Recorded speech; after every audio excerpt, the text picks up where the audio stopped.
Hello everyone, welcome to True IAS and PCS. तो दोस्तों, हम लोग पंछी कमीशन के रिकमेंडेशंस को पढ़ते हैं। देखो, लास्ट चीज़ हमने ये पढ़ी थी, अगर आप रिकॉल कर सको थोड़ा सा, कि पंछी कमीशन जो है उसने सरकार को अपनी रिपोर्ट सौंपी अप्रैल 2010 में। ठीक है, आप में से कोई बता सकता है कि पंछी कमीशन का गठन कब हुआ था, कौन से साल में?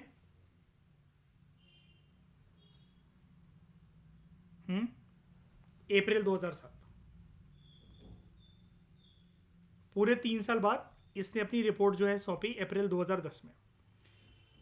अपनी लगभग 1450-60 पेज की रिपोर्ट जो थी, 1456 पेज की जो रिपोर्ट थी, आपको नंबर याद नहीं रखना है, मैंने आपको पहले भी बताया था, जिसको पंछी कमीशन ने 7 वॉल्यूम में रिलीज करा भारत की सरकार को। तो पंछी कमीशन ने हेल्प ली थी सरकारिया कमीशन की रिपोर्ट से, national commission to review the working of the constitution की रिपोर्ट से, जो कि मैंने आपको बताया था, ये national commission to review the working of the constitution last chapter भी है लक्ष्मीकांत का, और सेकंड एआरसी जो है सेकंड एडमिनिस्ट्रेटिव रिफॉर्म्स कमीशन की रिपोर्ट से। ठीक है, तो कमीशन जो है उसने इन सारी रिपोर्ट की मदद ली अपनी कॉम्प्रिहेंसिव रिपोर्ट को देने के लिए। और पंछी कमीशन को किस डेसिग्नेटेड पर्पस से बनाया गया था, सरकार ने इसका गठन क्यों करा था, किसके ऊपर टिप्पणी करने के लिए, रिकमेंडेशंस देने के लिए, टॉपिक क्या था? Centre state relations. लेकिन अगर मैं आपसे पूछूं कि दोस्तों सेंटर स्टेट रिलेशंस के बारे में, तो सरकारी कमीशन का भी गठन करा गया था और उसकी काफी सारी रिकमेंडेशंस को तो केंद्र सरकार ने माना भी। तो वाई दिस पंछी कमीशन?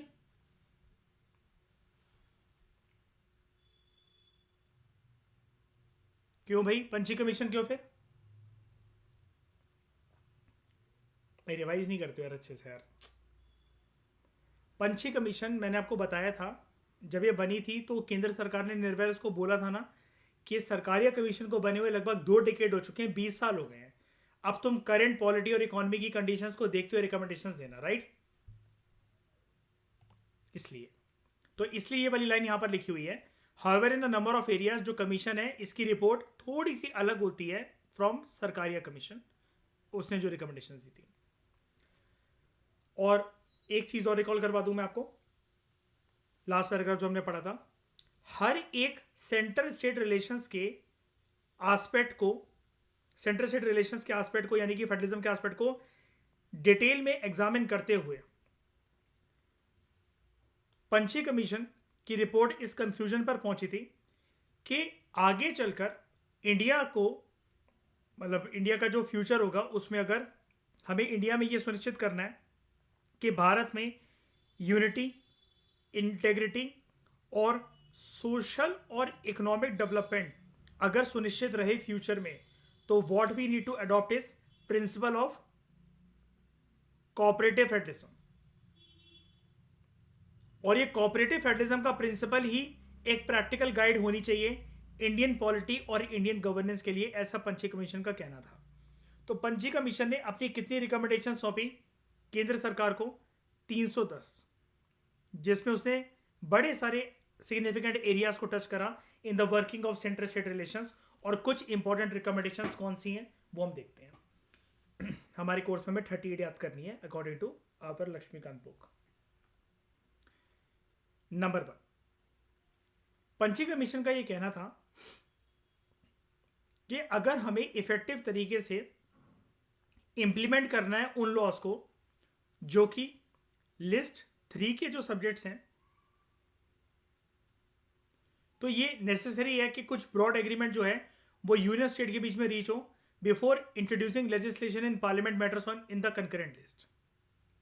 सिंपल भाषा में अगर हम इसको पढ़ें, लिस्ट 3 क्या होती है according to the list system, according to 7th schedule? List 1 कौन सी होती है? Union list. लिस्ट 2 कौन सी होती है? State list. और लिस्ट 3 कौन सी? Concurrent list. कंकरेंट लिस्ट पे कौन डिसीजन लेता है? कौन डिसीजन मतलब लॉ मेकिंग करता है? कौन हाँ लॉ मेकिंग कर सकता है, किसी पास पावर होती है?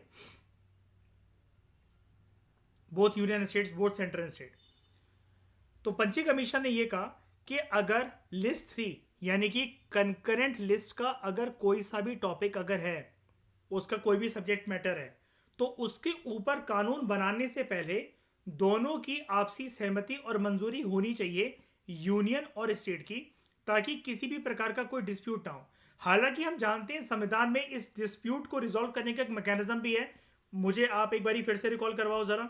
इस चैप्टर में काफ़ी बार मैं आपसे ये वाली बात पूछ चुका हूँ और आपका आंसर लगभग सारे लोगों का करेक्ट ही रहता है इसके ऊपर, लेकिन मुझे फिर से बताओ कि अगर कंकरेंट लिस्ट में से किसी भी एक टॉपिक के ऊपर अगर केंद्र सरकार कानून बना देती है और राज्य की सरकार भी कानून बनाते हैं और उन दोनों कानूनों में कन्फ्लिक्ट हो, तो कौन सा लॉ प्रिवेल करेगा फिर? यूनियन गवर्नमेंट वाला, सेंट्रल गवर्नमेंट वाला। गुड, ठीक है। दूसरी रिकमेंडेशन, ठीक है, यूनियन जो है it should be extremely restrained in asserting parliamentary supremacy in matters assign to the states. हमेशा केंद्र अपनी अपनी चलाता है, सेंट्रल गवर्नमेंट हमेशा अपनी अपनी चलाती है जब बात आती है पार्लियामेंट्री सुप्रीमेसी की। जैसे अगर आप पॉइंट नंबर 1 को ही देख लो, मैंने अभी आपसे पूछा अगर कंकरेंट लिस्ट के किसी भी सब्जेक्ट मैटर में से अगर केंद्र सरकार लॉ बनाती है, राज्य की सरकार भी लॉ बनाती है, और उन लॉ मतलब दोनों तरह के लॉज में अगर एक हमें कंपैटिबिलिटी अगर नहीं दिखती है, फिर कन्फ्लिक्ट की सिचुएशन होती है, तो किसका लॉ प्रिवेल करेगा? यूनियन गवर्नमेंट के द्वारा बनाया गया, सेंट्रल गवर्नमेंट के द्वारा बनाया गया, ठीक है। सेकेंड पॉइंट भी इसी पॉइंट से डिराइव्ड है, पहले वाले पॉइंट से।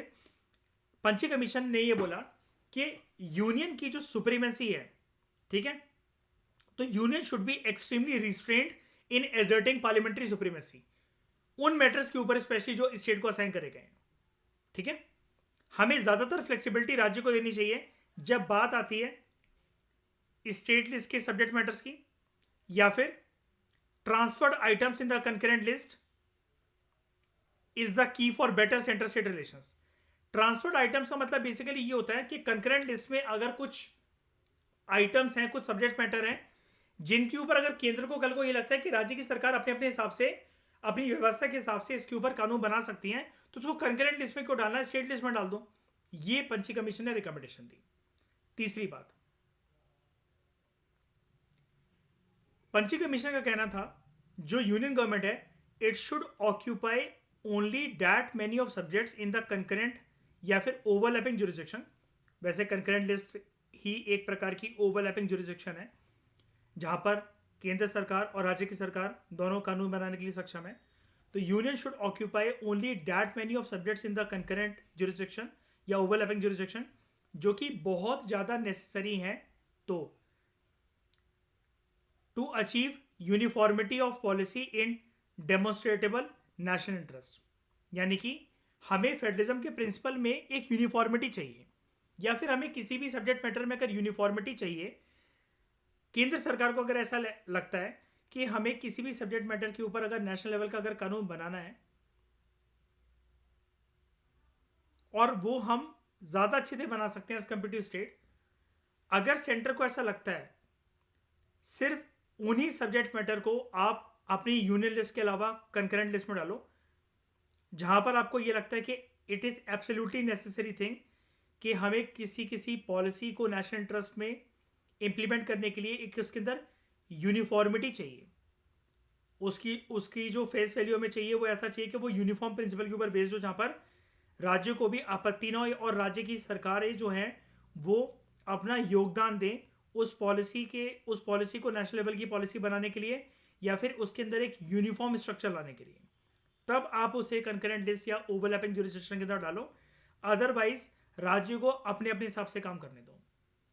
अभी तक पढ़ के क्या लग रहा है पंची कमीशन की रिकमेंडेशंस को? ये इसकी रिकमेंडेशंस कैसी हैं? प्रो यूनियन या प्रो स्टेट? प्रो स्टेट, ठीक है। चौथी बात, there should be a continuing auditing role for the interstate council. Interstate council का गठन कर दिया गया था ना, कौन सी कमीशन के बाद?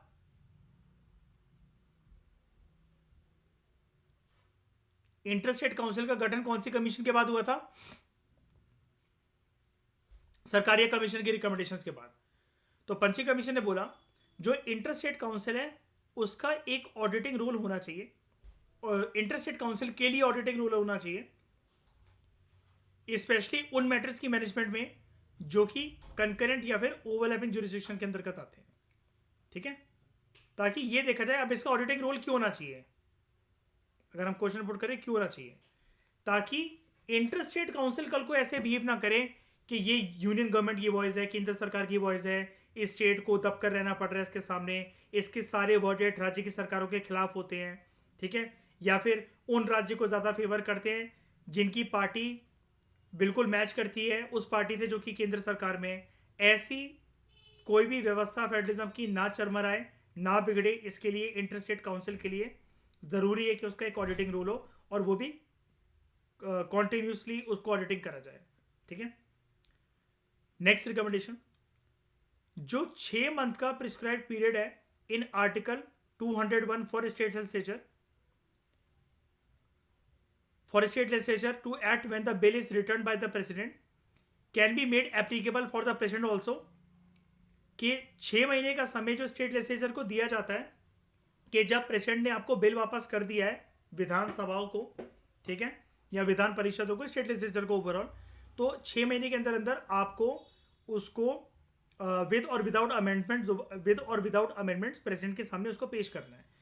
पंची कमीशन का ये कहना था राष्ट्रपति भी तो अपने पास अनिश्चित काल के लिए एक बिल को होल्ड करके रख लेते हैं और तब स्टेट लेजिस्लेचर को पता नहीं होता विधानसभा और विधान परिषदों को कि हमें आगे क्या डिसीजन लेना है, और हो सकता है कुछ अर्जेंट इंपॉर्टेंट पब्लिक इंटरेस्ट का मैटर हो जिसके ऊपर उन्होंने बिल जो है वो प्रेसिडेंट को दिया था। वैसे तो उन्होंने गवर्नर को दिया था, लेकिन आप पूरी कहानी जानते हो कि गवर्नर रिजर्व करवा लेते हैं प्रेसिडेंट के लिए, लेकिन गवर्नर जैसा कि एक बार बिल को भेजने के बाद ऑर्डिनरी बिल को दोबारा जब उनको मिलता है तो उनको साइन करना ही पड़ता है। आप जानते हो कि प्रेसिडेंट के ऊपर ऐसी कोई बंदिशें नहीं होती हैं with respect to state legislature.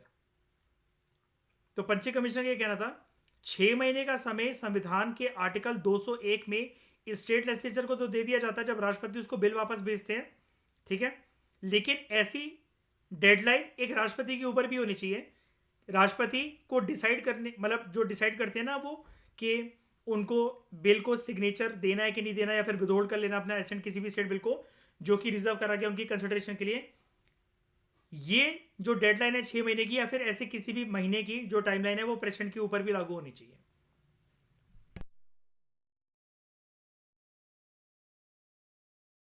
Next recommendation, parliament जो है, पार्लियामेंट को कानून बनाना चाहिए on the subject of entry 14 of list 1। अब एंट्री 14 क्या लिस्ट 1 की? ट्रीटी मेकिंग या फिर implementing it through parliamentary legislation, ताकि जो भी प्रोसीजर इन्वॉल्व है उनको स्ट्रीमलाइन करा जा सके, उनको स्मूथ तरीके से इंप्लीमेंट करा जा सके। The exercise of power obviously cannot be absolute या फिर Uncharted in view of the federal structure of the legislative and the executive power. Parliament कोई भी जो लिस्ट 1 के एंट्री नंबर 14 के अंदर कोई भी जो सब्जेक्ट मैटर गिवन है, और वो क्या होता है, किसी ट्रीटी को इंप्लीमेंट करना, बनाना या फिर इंप्लीमेंट करना पार्लियामेंट्री लेजिस्लेशन के थ्रू। अब ये ट्रीटी जनरली कौन सी ट्रीटी की बात हो रही है यहाँ पर? International agreements and international treaties and conventions, ठीक है। तो सरकारी कमीशन क्या बोला था कि पार्लियामेंट को एक लॉ बनाना चाहिए on the subject of entry 14 of list 1, ताकि जो भी प्रोसेस के अंदर इन्वॉल्व है उसको स्ट्रीमलाइन करा जा सके, और ये वाली पावर एब्सोल्यूट नहीं होनी चाहिए। देखो ध्यान से देखो, इट कैनॉट बी एब्सोल्यूट और अनचार्टर्ड, क्योंकि लेजिस्लेटिव और एग्जीक्यूटिव पावर्स के डोमेन में हमने पढ़ा भी था कि फेडरलिज्म का प्रिंसिपल बखूबी तरीके से इंप्लीमेंट होना चाहिए हमारे देश में।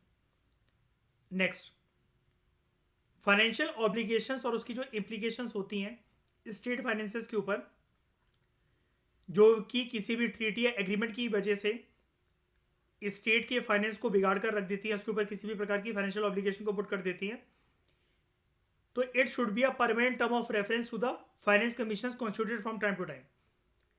फाइनेंशियल ऑब्लिगेशन राज्यों के ऊपर लगाई जाएगी कि नहीं लगाई जाएगी, जो कि किसी ट्रीटी या एग्रीमेंट को साइन करने की वजह से एक बंदिशें पैदा हुई है राज्य की सरकारों के ऊपर, ये निगरानी, ये देखभाल केंद्र सरकार अपने हाथों में ना ले, ये वाला काम है फाइनेंस कमीशन का देखने का।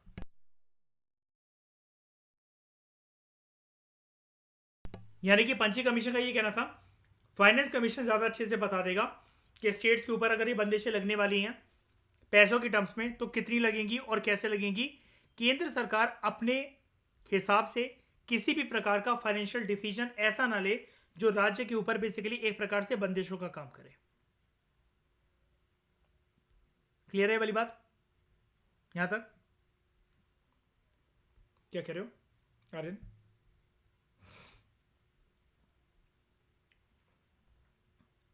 हाँ हाँ, नहीं नहीं, ऐसा नहीं था कि रोल ज्यादा वो प्ले करता था। केंद्र सरकार, फाइनेंस कमीशन तो शुरू से अपना रोल प्ले कर रहा है केंद्र सरकार, लेकिन बहुत बार सीरियसली नहीं लेती ना फाइनेंस कमीशन की रिकमेंडेशन, लेती नहीं थी पहले। ठीक है। और जो प्लानिंग कमीशन है वो थोप देता था प्लान्स को। ठीक है, कि राज्य की सरकारों को ऐसा ऐसा करना ही करना है।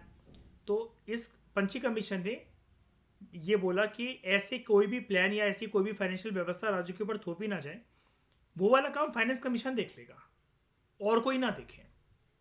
ठीक है, क्लियर हो क्या रहा?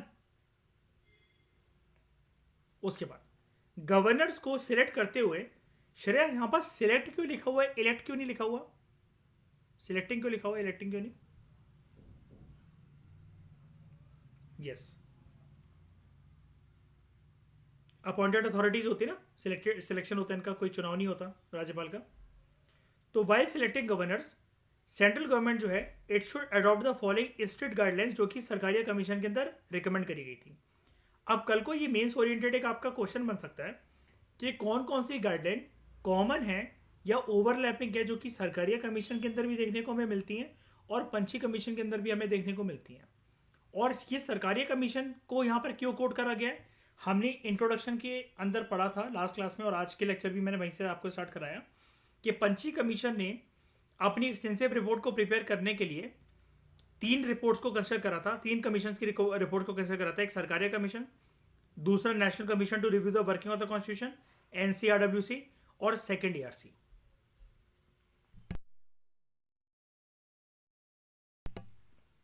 तो गवर्नर्स को सिलेक्ट करते हुए, अपॉइंट करते हुए केंद्र सरकार उन स्टेट गाइडलाइंस का बिल्कुल ध्यान रखे, उसको अच्छे से उनका पालन करे, जो कि रिकमेंड करा गया था सरकारी कमीशन की रिपोर्ट में, और उसको लेटर इन स्पिरिट में यानी कि फुल फोर्स के साथ केंद्र सरकार को सीरियसली लेकर इंप्लीमेंट करना ही चाहिए।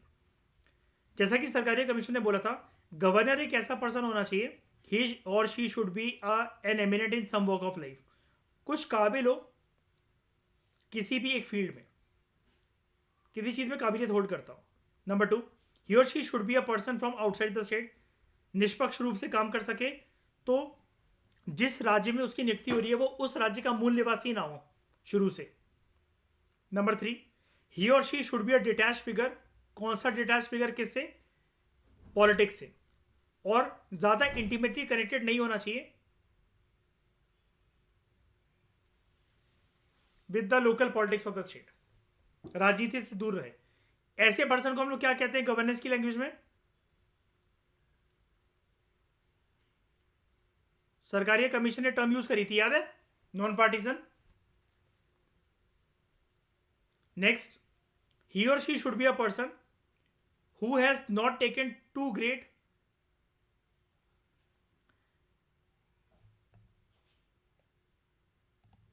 अच्छा, ही और she should be a person who has not taken to great a part in politics generally and particularly in the recent past. ठीक है, राजनीति के अंदर उसका किसी भी प्रकार का कोई भी इन्वॉल्वमेंट नहीं होना चाहिए।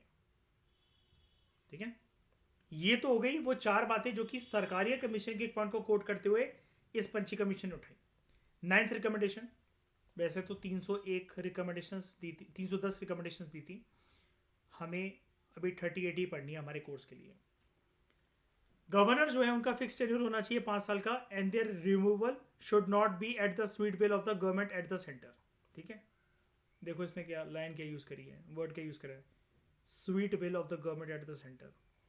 ठीक है, कि जब मर्जी चाहे उनको बोलते भाई साहब आप कल से बताना, अब आप कल से राज्यपाल नहीं हो, या फिर आप इस राज्य के ना होकर किसी और राज्य के राज्यपाल हो, अब आप इस राज्य के ना होकर किसी एक यूनियन टेरिटरी के एलजी हो।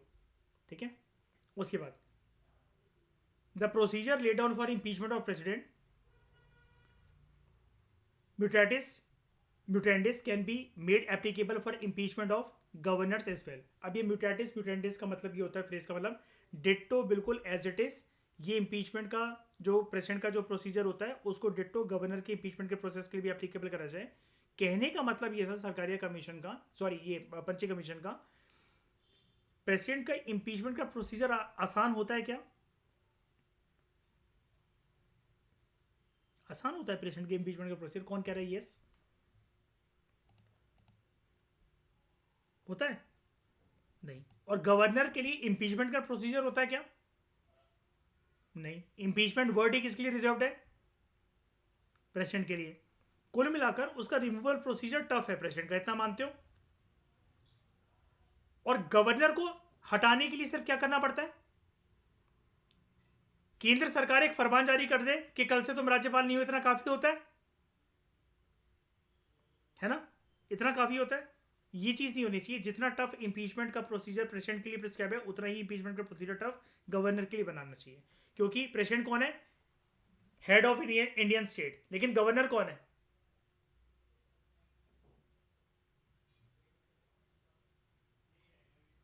वो भी स्टेट हेड है कि नहीं है? उसकी भी कुर्सी की कोई मान्यता है कि नहीं है? नहीं है। ठीक है, नेक्स्ट आर्टिकल 163 जो है, it does not give the governor a general discretionary power कि वो एक्ट करे अगेंस्ट या फिर without the advice of his और हर काउंसिल ऑफ मिनिस्टर्स।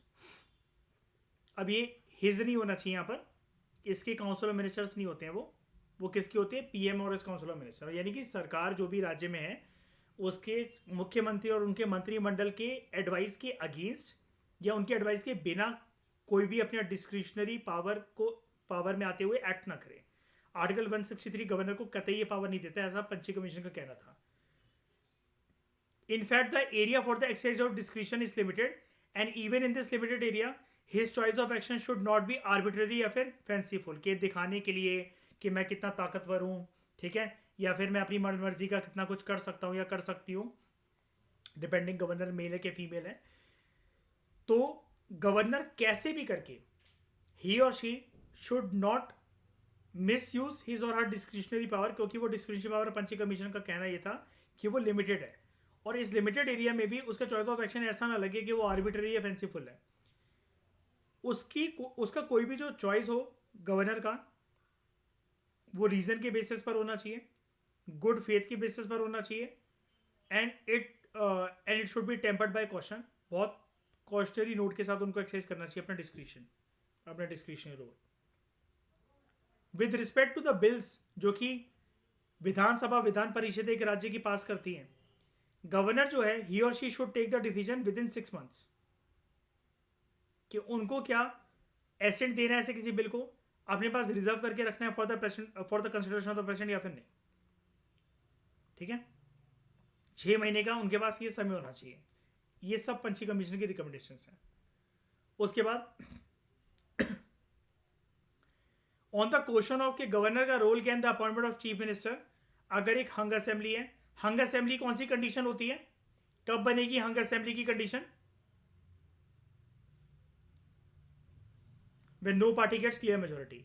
तो ये नेसेसरी हो जाता है, it is necessary to lay down certain clear guidelines जो कि हमें फॉलो करनी चाहिए, गवर्नर को फॉलो करनी चाहिए कॉन्स्टिट्यूशनल कन्वेंशन के तौर पर। और ये गाइडलाइंस क्या है? पार्टी या फिर combination of parties which commands the support in the legislative assembly should be called upon to form the government. उसके बाद अगर कोई भी एक प्री पोल अलायंस या फिर कोलिजन अगर बनता है तो it should be treated as one political party, और ऐसा कोई कोलिजन जो अगर वो मेजोरिटी ऑब्टेन कर लेता है, the leader of such coalition shall be called by the governor to form the government.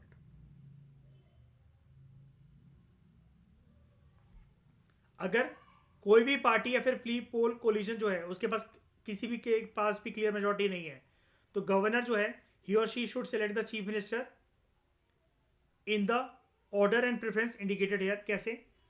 ये पंची कमीशन की रिकमेंडेशन है, ठीक है, ऐसा मत सोचना कि हमने तो ये पढ़ी नहीं है। रिकमेंडेशन वो नई चीज़ें बता रहा है कि नई चीज़ें सरकार को क्या अपनानी चाहिए। रिकमेंडेशंस पढ़ लो फिर हम देख लेंगे कि क्या माना गया क्या नहीं माना गया। 310 ही total. Group of party which had pre poll alliance and commanding the largest number. Largest single party is taking a claim to form the government with the support of others. A post-electoral coalition with all partners joining the government. A post-electoral alliance with some parties joining the government and the remaining including independents and supporting the government from outside. ये preference होनी चाहिए, order of preference होना चाहिए।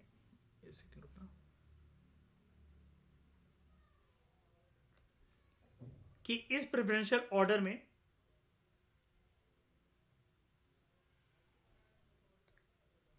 जो governor है फिर वो मुख्यमंत्री का चयन करें। उसके बाद on the question of dismissal of chief minister, अगर एक सीएम को अगर डिसमिस करना है, गवर्नर जो है, governor should invariably insist on the chief minister proving his majority on the floor of the house for which he should prescribe a time limit. राज्यपाल को मुख्यमंत्री को टाइम देना चाहिए और एकदम से उसको डिसमिस नहीं करना चाहिए। मुख्यमंत्री को बोलो कि अपनी मेजोरिटी अगर हो सके तो प्रूव करो, क्योंकि फ्रेश इलेक्शंस होना, दोबारा से नई सरकारें बनना, इसकी वजह से इन्फ्लेशन भी बढ़ता है। ठीक है, और चुनावी प्रक्रिया बेसिकली एक हेल्दी डेमोक्रेटिक फंक्शनिंग को टाल देती है काफ़ी लंबे समय के लिए। और फिर अगर हंग असेंबली फॉर्म हो जाए जब किसी भी पार्टी का अग्रसर के लिए मेजोरिटी ना हो, तो और फिर ये खतरनाक बात हो जाती है हेल्दी डेमोक्रेटिक फंक्शनिंग के लिए। इसलिए अच्छा खासा टाइम देना चाहिए राज्यपाल को, गवर्नर को, चीफ मिनिस्टर को। हाँ, गवर्नर मतलब टाइम दे चीफ मिनिस्टर को कि अपनी वो मेजोरिटी प्रूव कर सके on the floor of the house.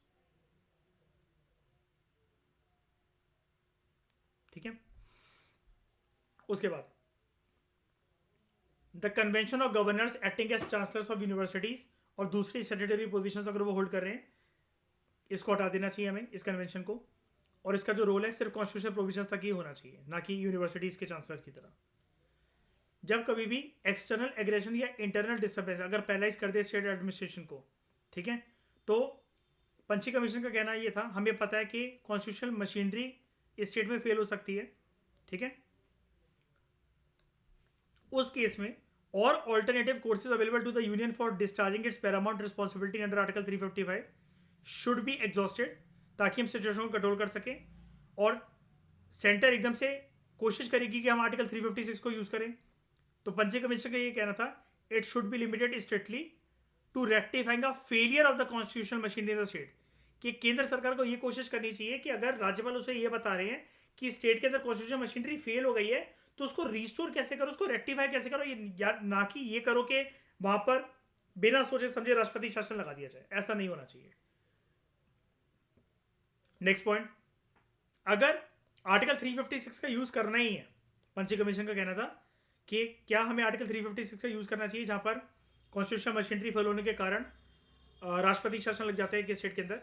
तो on the question of invoking article 356 in case of failure of constitutional machinery states, कुछ अमेंडमेंट्स हुए हैं। They are required to incorporate the guidelines set forth in the landmark judgement of Supreme Court in SR Bommai versus Union of India case. Punchhi commission का ये कहना था कि SR Bommai versus Union of India case के अंदर supreme court ने जो guidelines दी थी वो जरूर ध्यान में रखी जाए। ठीक है, और सुप्रीम कोर्ट ने, मैं आपको बता देता हूं कि उसके अंदर मतलब मोटा मोटी क्या बोला था कि सेंटर ने अपनी आदत बना रखा है कि अगर सेम पार्टी जो केंद्र में एग्जिस्ट करती है अगर वो राज्य के लेवल पर नहीं है, तो केंद्र सरकार गवर्नर के माध्यम से अपनी पूरी कोशिश ये करेगी कि वो स्टेट गवर्नमेंट को डिसमिस कर दे। कैसे? बाय यूजिंग आर्टिकल 356, या फिर हम ये भी कह सकते हैं by misusing article 356। Governor को तो सिर्फ इतना ही तो कहना पड़ता है कि कॉन्स्टिट्यूशन मशीनरी स्टेट के अंदर फेल हो गई है, लेकिन ये जो 17 पॉइंट था और 18 पॉइंट ये क्या कह रहे हैं कंबाइंडली, अगर मैं इन पॉइंट को आपको बताऊं कि कॉन्स्टिट्यूशन मशीनरी अगर स्टेट के अंदर फेल हो गई है तो हम सबसे पहले तो उसको रेक्टिफाई करें, ऐसा पंची कमीशन का कहना था। दूसरी चीज, एकदम से हम राष्ट्रपति शासन न लगाएं। पंची कमीशन ने कहा कि सुप्रीम कोर्ट ने जो जजमेंट डिलीवर करी थी आर्टिकल 356 के कंटेक्स्ट में in SR Bommai versus Union of India case, उसका सेंटर अच्छे से पालन करे। तो this would remove possible misgivings in this regard on the part of the states and help in smoothing centre state relations. तो ये फेडरलिज्म के एस्पेक्ट को स्ट्रॉन्ग करेगा।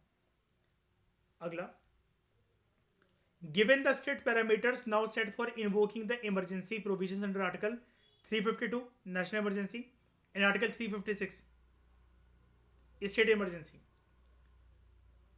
To be use only as a measure of last resort, इनको हमें major of last resort की तरह use करना चाहिए। और यूनियन की ड्यूटी ये होनी चाहिए कि वो स्टेट्स के इंटरेस्ट को प्रोटेक्ट करे अंडर आर्टिकल 355। तो it is necessary to provide a constitutional legal framework कि ऐसी किसी भी परिस्थितियों के साथ डील करा जा सके जहां पर सेंट्रल इंटरवेंशन रिक्वायर्ड है। लेकिन इसका मतलब ये नहीं है कि एक्सट्रीम स्टेप्स लिए जाएं कि आर्टिकल 352 को लगा दिया जाए या फिर आर्टिकल 356 को लगा दिया जाए। तो providing the framework for localise emergency would ensure that state government can continue to function and the assembly would not have to be dissolved while providing a mechanism to let the central government respond to the issues specifically locally।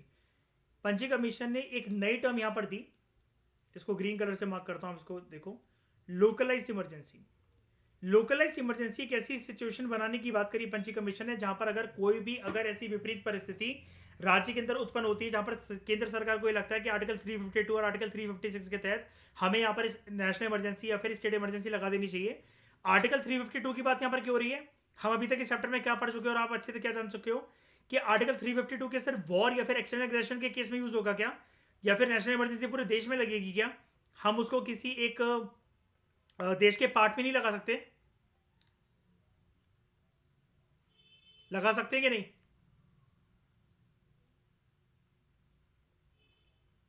बिल्कुल लगा सकते हैं। और article 356 जो है state emergency, राष्ट्रपति शासन लगवा देना, ये एक्सट्रीम स्टेप्स नहीं लिए जाने चाहिए।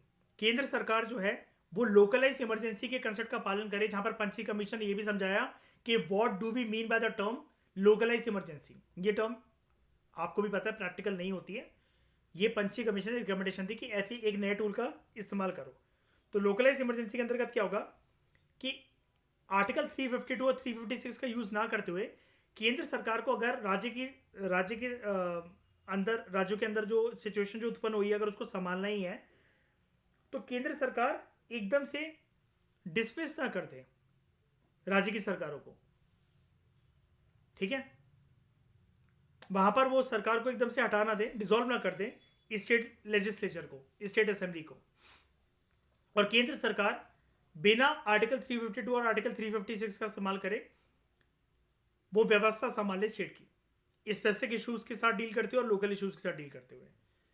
तो imposition of local emergency is fully justified under the mandate of article 355 which is read with entry 2A of list 1 and entry 1 of list 2 of the 7th schedule, जहां पर यूनियन लिस्ट जो है उसके अंदर एक सेपरेट मैटर बेसिकली ये होता है जो ये कह रहे हैं entry 2A which is red along with article 355।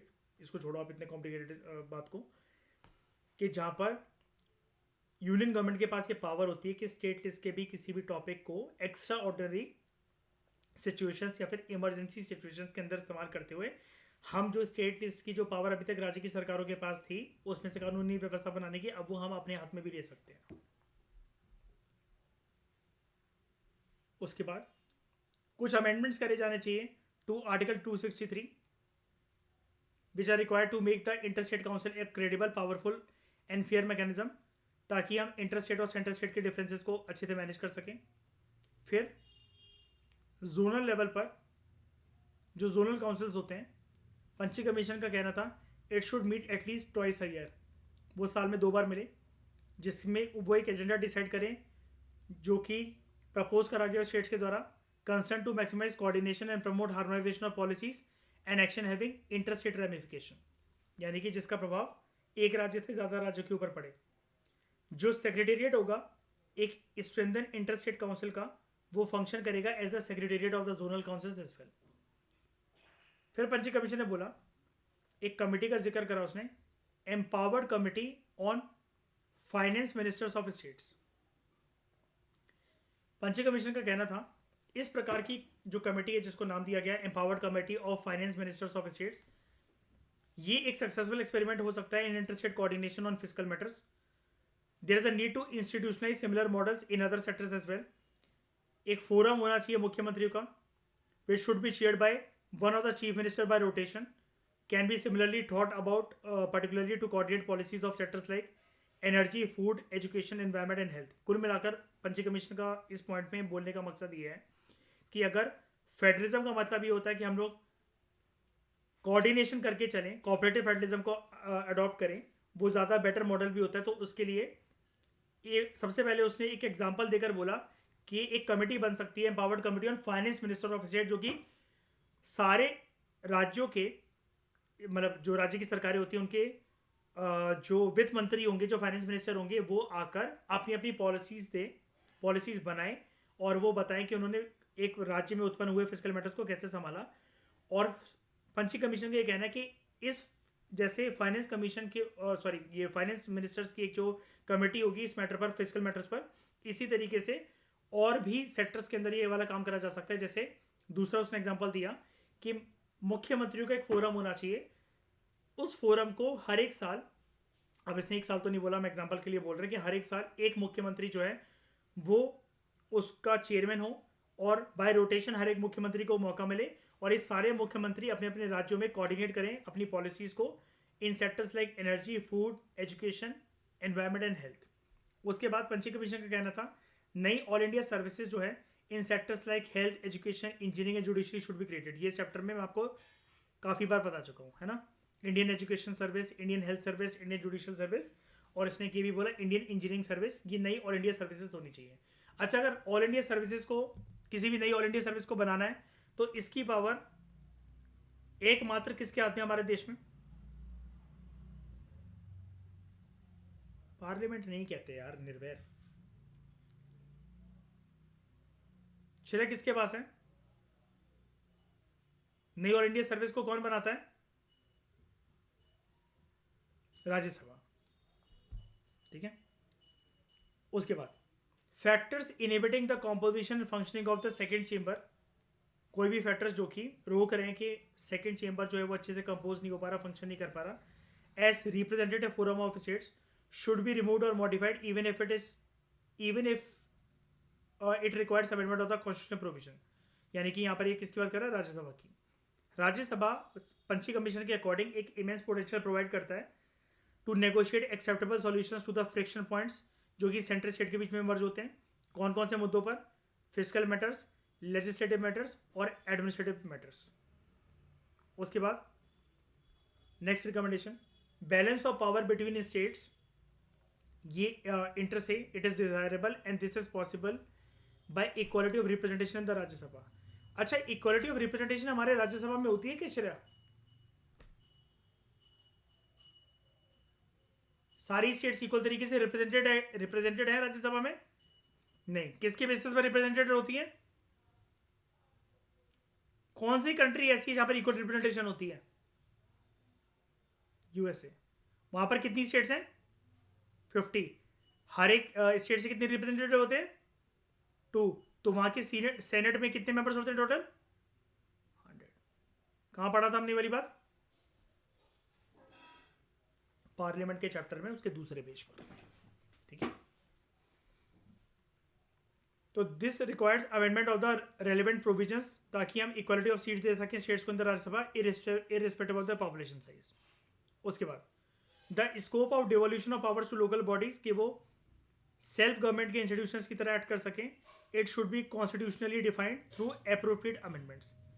Specially अगर हमें लोकल बॉडीज को एम्पावर करना है इस प्रकार से कि वो एक इंडिपेंडेंट सेल्फ गवर्निंग इंस्टीट्यूशन बन सके, हमें कौन से मैटर्स पर उनको एक आज़ादी देनी पड़ेगी कॉन्स्टिट्यूशन को अमेंड करके कि वो अपना खुद कौन सी व्यवस्था का इंतजाम कर सकें? बताओ।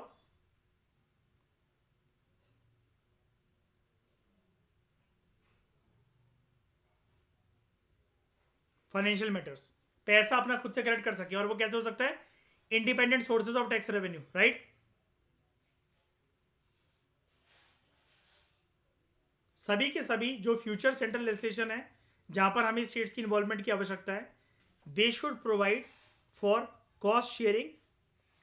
जैसे हम बात नहीं करते हैं, वो आपको याद होगा 60:40 का रेशियो जो होता है कॉस्ट शेयरिंग का, हिमालयन स्टेट्स और नॉर्थ ईस्टर्न स्टेट्स के लिए शेयर याद है 90:10 होता है जैसे, है ना। तो सारे के सारे जो सेंट्रल लेजिस्लेशन होते हैं, अच्छा सेंट्रल लेजिस्लेशन जो होते हैं हम लोग इसको क्या कहते हैं? किस तरह की पॉलिसीज हम लोग इसको कहते हैं? Central sector policy. और जहां पर राज्यों की भी इन्वॉल्वमेंट होती है उसको हम लोग क्या कहते हैं? सेंट्रली स्पॉन्सर्ड स्कीम्स, ठीक है। तो सारे फ्यूचर सेंट्रल लेजिस्लेशन जहां पर स्टेट्स की इन्वॉल्वमेंट होती है, they should provide for cost sharing as in the case of right to education act. जो एग्जिस्टिंग सेंट्रल लेजिस्लेशन हैं जहां पर states are interested with the responsibility of implementation, it should be suitably amended providing for sharing of cost by the central amendment. यानी कि states के ऊपर अभी जिम्मेदारी क्या है कि वो सिर्फ इंप्लीमेंट करते हैं, यानी कि कौन सा एक्शन ले रहे हैं वो एडमिनिस्ट्रेटिव या जिसको हम लोग कहते हैं एग्जीक्यूटिव एक्शन ले रहे हैं. पंची कमीशन ने बोला तुम्हें पैसा मिलता है ना राज्य की सरकारों को, वैसे भी सेंटर से, है ना, कितना भी मिलता हो, फाइनेंस कमीशन तो वो वाला काम देख ही लेती है कि तुम्हें फेयर शेयर तो मिलता ही है फाइनेंस कमीशन की रिकमेंडेशन के अकॉर्डिंग. तो बेटर क्या है कि आप भी यानी कि स्टेट जो है वो भी जो है कॉस्ट को वो शेयर करें. ओके, उसके बाद the royalty state rates on major minerals. अच्छा मुझे भी बताओ ये रॉयल्टी रेट्स के बारे में आपने कहां पढ़ा हुआ है ऑन मेजर मिनरल्स? एक और भी में नहीं पढ़ा हुआ यार.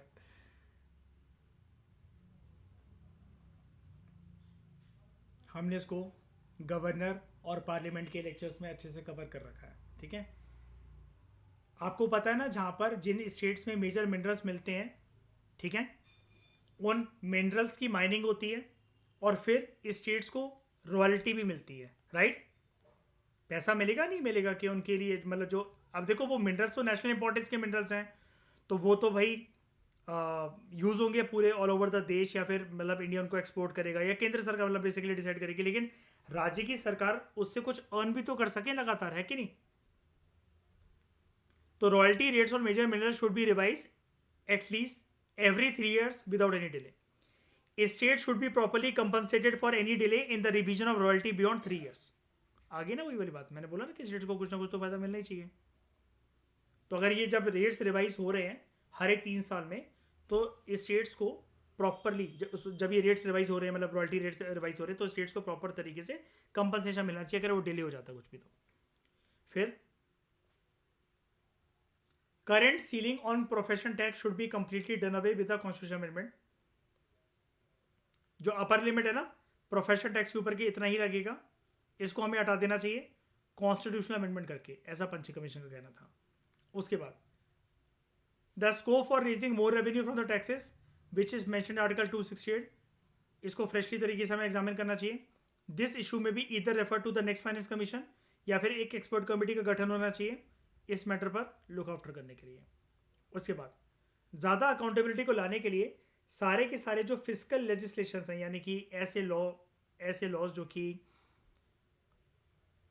फंड डिस्ट्रीब्यूशन के साथ डील करते हो सेंटर और स्टेट के बीच में, तो सारे के सारे जो फिजिकल लेजिस्लेशन हैं they should provide for an annual assessment by an independent body and the reports of this body should be laid in both the house of the parliament या फिर स्टेट लेजिस्लेचर. कुल मिलाकर ये बोल रहा है कि ऐसे लॉज जिनके अंदर पैसों की बात होती है उसकी हर एक साल प्रॉपर तरीके से इंडिपेंडेंट तरीके से निष्पक्ष रूप से ऑडिटिंग होनी चाहिए. लॉ की नहीं, उस लॉ के तहत कितना पैसा कहाँ जा रहा है, बिकॉज इससे केंद्र सरकार की तिजोरी और राज्य सरकार की तिजोरी प्रभावित होती है.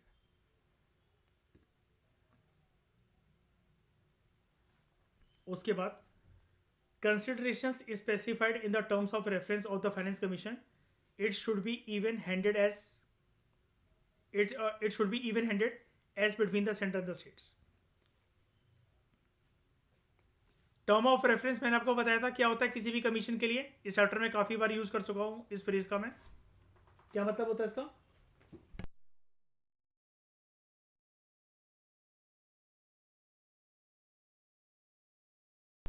किसी भी कमीशन का होमवर्क होता है कि नहीं होता है कि तुम्हें किस किस चीज़ों के ऊपर रिकमेंडेशन देनी है.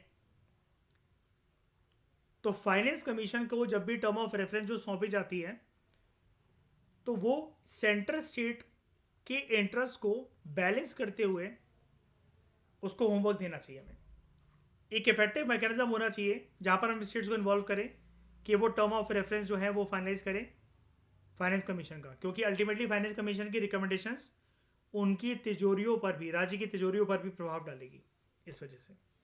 उसके बाद सेंट्रल गवर्नमेंट जो है, it should review all the existing cesses and surcharges,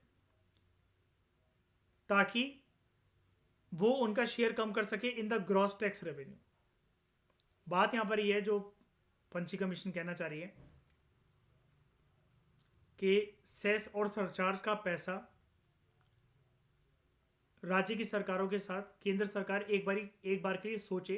directly तो ऐसा नहीं लिखा हुआ है, लेकिन इनडायरेक्ट रेफरेंस इस लाइन से ली जा सकती है कि it should review all the existing cesses and surcharge. Cess and surcharge क्या होते हैं? Tax on tax. क्या केंद्र सरकार राज्य की सरकारों के साथ बांटती है इनको? नहीं, इनको माइनस कर लेती है ना। उसके बाद जितना भी जो ग्रॉस टैक्स रेवेन्यू होता है उसको बांटा जाता है ना राज्य की सरकारों के साथ। और कितना बांटा जाएगा, कितनी परसेंटेज की बेसिस पर बांटा जाएगा, ये कौन डिसाइड करता है? Finance commission. तो उसको हमें कम करना चाहिए। मतलब पंची कमीशन का कहना है कि केंद्र सरकार अपने पास जो सेशन सरचार्ज का पैसा जो रख लेती है ना पूरा का पूरा, उसको हमें कम करना चाहिए ग्रॉस टैक्स रेवेन्यू से, बल्कि वो पैसा ज़्यादा से ज़्यादा जो ओवरऑल जो टैक्स का जो अमाउंट है वो डिस्ट्रीब्यूट होना चाहिए, वो उसके अंदर रहना चाहिए। अब because of the close linkages between the plan and the non plan expenditure, एक एक्सपर्ट कमेटी अपॉइंट करी जा सकती है to look into the issue of distinction between plan and non plan expenditure. There should be a much better coordination between the finance commission the planning commission. आप जो point कह रहे थे ना आर्यन, वो ये वाला पॉइंट है ना, और ये हम ऑलरेडी देख भी चुके हैं चैप्टर के अंदर। प्लानिंग कमीशन क्या करता है? प्लानिंग कमीशन क्या करती थी, सॉरी, अरे भाई वो कह रहा प्लान बनाती थी 5 ईयर का, थैंक यू, मुझे पता नहीं था। प्लानिंग कमीशन सेंट्रल लेवल से प्लान बनाकर थोप देती थी राज्य के ऊपर, है ना। अब राज्य की सरकार उतना फंड कहाँ से लेकर आए एकदम से? भाई आपको एकदम से सडनली कोई खर्चा बता दिया गया किसी के द्वारा कि ऐसा ऐसा यार ये ऐसा ऐसा खर्चा आ गया एकदम से? पहले से प्लानिंग हो, आपको पता हो, आपसे हामियां भरवाई गई हो ये खर्चा करने के लिए, तब तो वो सही भी लगे। तो फाइनेंस कमीशन और प्लानिंग कमीशन के बीच में एक सिंक्रोनाइजेशन की बात चलती थी, और ये जो सिंक्रोनाइजेशन है of the periods covered by finance commission the 5 year plan, ये देखा जाना चाहिए ऐसी कोऑर्डिनेशन को इंप्रूव करने के लिए। लेकिन अब ये वाला पॉइंट जो है आज के समय में अगर हम इंप्लीमेंट करना चाहें तो आप क्या बोलोगे, क्या कोऑर्डिनेशन अब है ऐसे किसी प्लानिंग बॉडी के बीच में और फाइनेंस कमीशन के बीच में? बिल्कुल है, नीति आयोग। और नीति आयोग को हम लोग एक ऐसी बॉडी कह सकते हैं क्या जो कि फिस्कल फेडरलिज्म के साथ साथ कोऑपरेटिव फेडरलिज्म का भी ख्याल रखती है। राज्यों की सरकारों को बिठाकर बातचीत करी जाती है उसके साथ, उनके साथ, है ना। नेक्स्ट, फाइनेंस कमीशन डिवीजन जो है in the ministry of finance, it should be converted into a full fledged department serving as a permanent secretariat for finance commissions. Planning commission का बहुत क्रूशियल रोल होना चाहिए इन द करंट सिचुएशन। काफ़ी crucial role है in the current situation, उस जमाने में इसने बोला 2010 में। But its role should be that of coordination rather than that of micro managing sectoral plans of the central ministries and the states. थोपे ना उनके ऊपर, बेसिकली बात यह है। नेक्स्ट, स्टेप्स लिए जाने चाहिए ताकि हम इंटर स्टेट ट्रेड और कॉमर्स कमीशन बना सकें अंडर आर्टिकल 307। अभी एंट्री वेंट्री छोड़ो, कौन सी एंट्री, कौन सा नंबर है, कौन सा सब्जेक्ट मैटर है, यूनियन लिस्ट है, स्टेट लिस्ट है। लिस्ट बने तो आप इतना चाहते हो कि यूनियन लिस्ट है। इस प्रकार की जो कमीशन बनेगी, it should be vested with both advisory and executive roles with decision making power. अब क्योंकि ये कॉन्स्टिट्यूशन के अंतर्गत बनेगी अंडर आर्टिकल 307, ये उसकी रिकमेंडेशन थी पंची कमीशन की, तो एज अ कॉन्स्टिट्यूशनल बॉडी जो डिसीजंस होंगे ऐसी किसी कमीशन के, it should be final binding on all the states as well as the union of India. Any party agreed with the decision of the commission, अगर वो ना खुश है तो वो अपील कर सकते हैं सुप्रीम कोर्ट में। तो इस कमीशन की जो रिपोर्ट थी, पंची कमीशन की जो रिपोर्ट थी, ये सर्कुलेट करी गई थी सभी स्टेक होल्डर्स को, राज्य की सरकारों को, यूनियन टेरिटरीज के एडमिनिस्ट्रेशन को, यानी कि यूनियन टेरिटरीज के अंदर जो सरकारें होती हैं, और जहाँ पर अगर मतलब विधानसभा विधान परिषद अगर नहीं है तो LGs वगैरह को दी गई थी, यूनियन मिनिस्ट्रीज को, उनके डिपार्टमेंट्स को, concern for their considered views on the recommendation of the commission. Comments received from the union minister department the states और यूनियन टेरिटरीज एडमिनिस्ट्रेशन, इनको इंटर स्टेट काउंसिल जो है कंसिडर कर रहा है।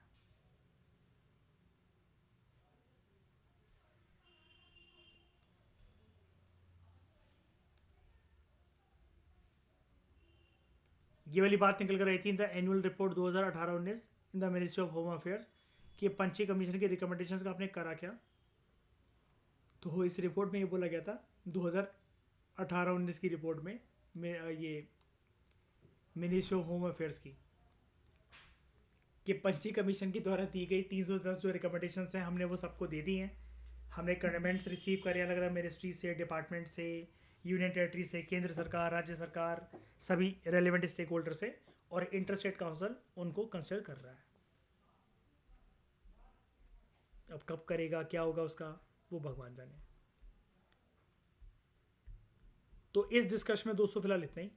काफ़ी ज़्यादा हमें टाइम लगा, लेकिन अब इस चैप्टर से किसी भी प्रकार का कोई भी क्वेश्चन आए प्रीलिम्स में तो डेफिनेटली आप उस क्वेश्चन को सॉल्व कर सकते हो, और मेंस में इस चैप्टर की एनालिसिस को आप यूज़ कर सकते हो। जब भी आपको फेडरलिज्म का कोई क्वेश्चन आए रेलिवेंट जगह पर आप उसको यूज़ कर सकते हो। ठीक है, thank you very much for discussion. Chapter हमारा कॉम्प्रिहेंसिव तरीके से कवर हुआ।